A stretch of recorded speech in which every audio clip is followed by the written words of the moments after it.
following training is sponsored by the Niagara Library System. We serve our member libraries in Niagara, Orleans, and Genesee counties. Please visit your local library homepage and use your library card to get access to streaming videos, downloadable music, audiobooks, ebooks, and even more from the comfort of your own home. Thank you. Here is part 2 of Google and our brains. I got off on another topic with Stargate SG-1 in the last one, but we'll do a real quick synopsis and keep going. As per usual, my references are here at the top, and I will also mention right now I have a picture towards the bottom, and I gave credit to the original artist, but I couldn't find much information on him. But it is there, and I'll show you where that is as we go along. Continuing with Google and our brains, I started part 1 of the last entry with a summary of Revisions, a Stargate SG-1 episode that originally aired back in 2003. People in the town were connected to a link, the computer system, and that's here, and the people that connected to it. The computer system ran everything in that town. Essentially, they were completely connected to the computer and relied on Link for all their information at all time, although they were a little bit different looking from Star Trek The Next Generation's Borg, which is here, the Star Trek species. First appearing in 1989. I did not realize that the Borg appeared in 1989 in Star Trek The Next Generation, but that's one I actually remember vividly because they were so scary. But they are, in fact, the same. And even though that they were different looking, this is maybe a little more human looking and not so integrated.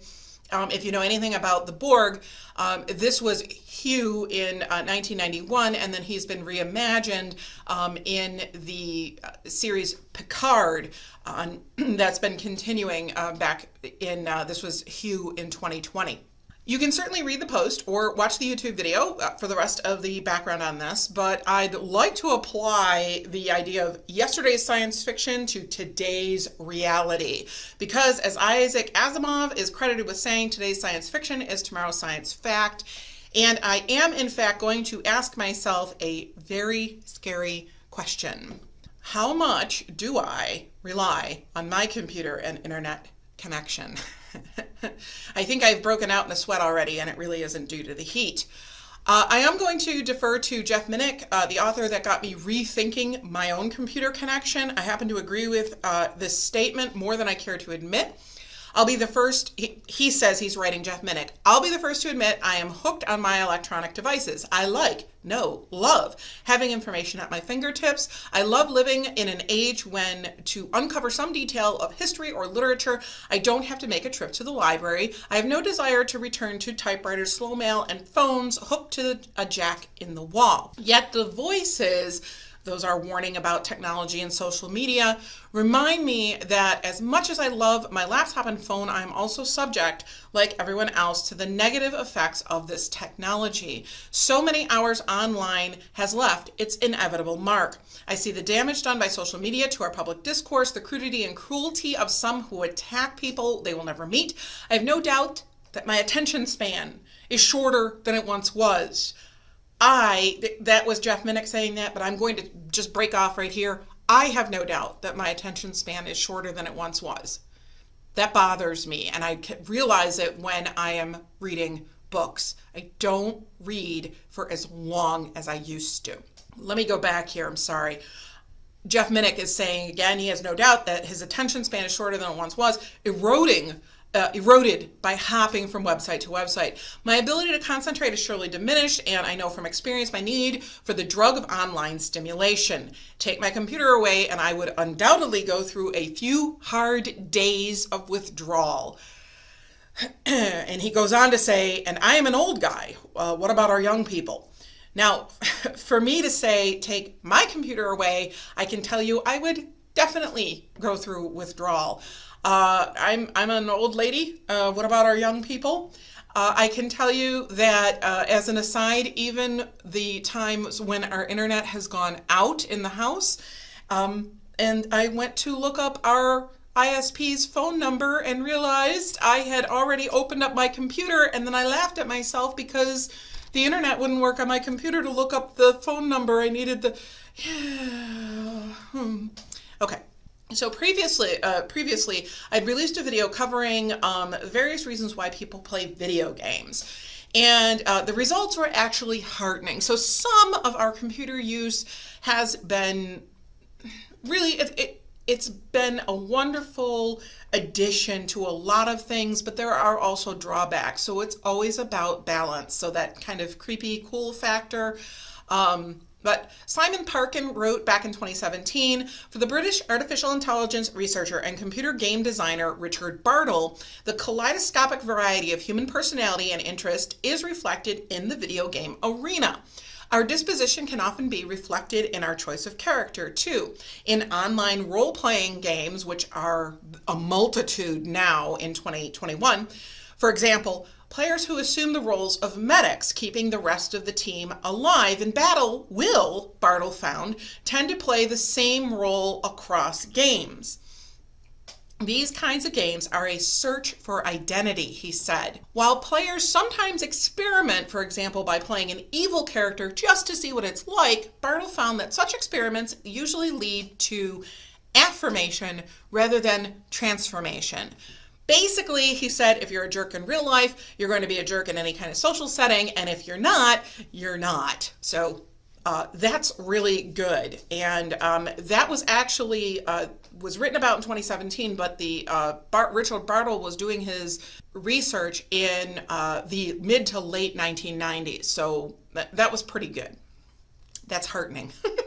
Please note, if you're anything like me and you really aren't into video games, please know these are hardly games in the more traditional sense, unless you're accustomed to the winner take all, take no prisoners, show no mercy, 8-hour Monopoly games. But maybe that's just me. I digress.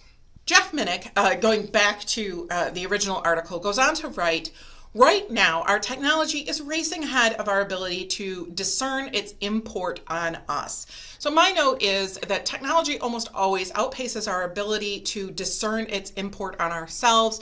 Or I think that was from Jurassic Park, where they said we thought so much about if we could do it, we never thought if we should. So that's been around for a while.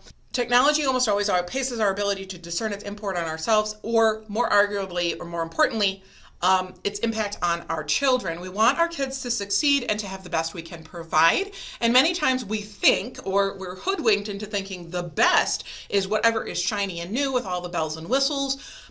Of course, if we take a moment to think, we know that this is not always the case.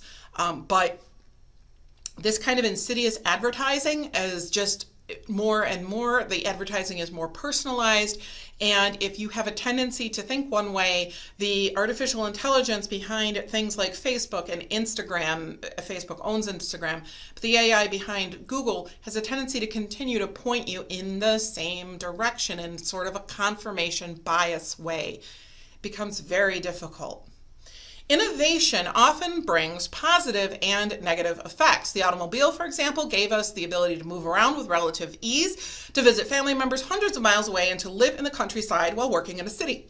On the other hand, our cars also transformed that countryside into suburbs, helped dismantle the extended family, and added millions of miles of asphalt roadways to the planet. But there's one enormous difference between previous technological advances, from the printing press to the development of atomic power, and to those of our present age.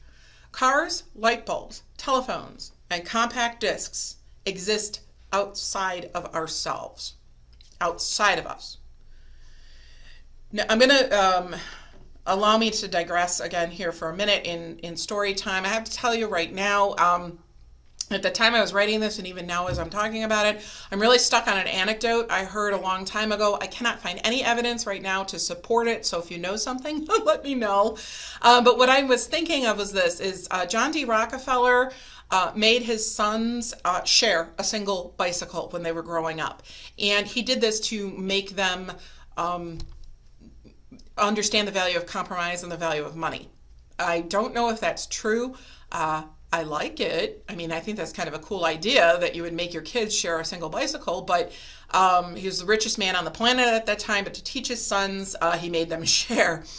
And I get stuck on that. This has me thinking about that particular era. So Rockefeller lived, he was born in 1839 and he passed away in 1937. So that particular era, an Edwardian era, Victorian times, Edison, Tesla, Einstein. Photography was new. The American Civil War happened. Trains were the fast, great way to travel, and bicycles were an expensive novelty.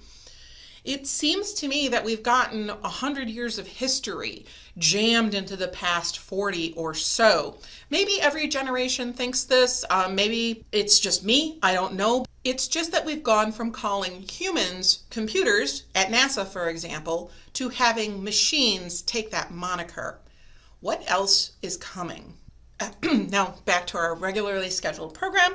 Minute continues, and I promise we're getting to the end here. For example, Google how the internet is changing our brain, and you will find a mixed bag of results. Some believe that we are outsourcing a part of our brain to, well, Google. When we engage with social media, however, when we take the information from blogs, we make it our own. We are merging our hearts and minds with a machine. Blithely, we continue apace in this transformation, most often unaware of the change we are undergoing. And this was actually the photo that accompanied the article on intellectual takeout. And this is a Spanish gentleman, Savencio. He's the illustrator who illustrated this particular piece of art. And I'm going to let that go right there. Former Google employee Tristan Harris has this to say: a handful of people working at a handful of technology companies, through their choices, will steer what a billion people are thinking today. I don't know a more urgent problem than this. It's changing our democracy, it's changing our ability to have conversations and relationships that we want with each other. Few people engaged with their electronic devices can see and understand this urgent problem, which is too bad, because seeing and understanding may be the only solution. And that was the end to the article that Jeff Minnick wrote. It's, I think, true. I think it's important. And I think as librarians and library professionals, we need to know these things and engage with our patrons on a regular basis. I hope this was helpful, and I'll see you in the next video. Thanks. Take care. Bye now.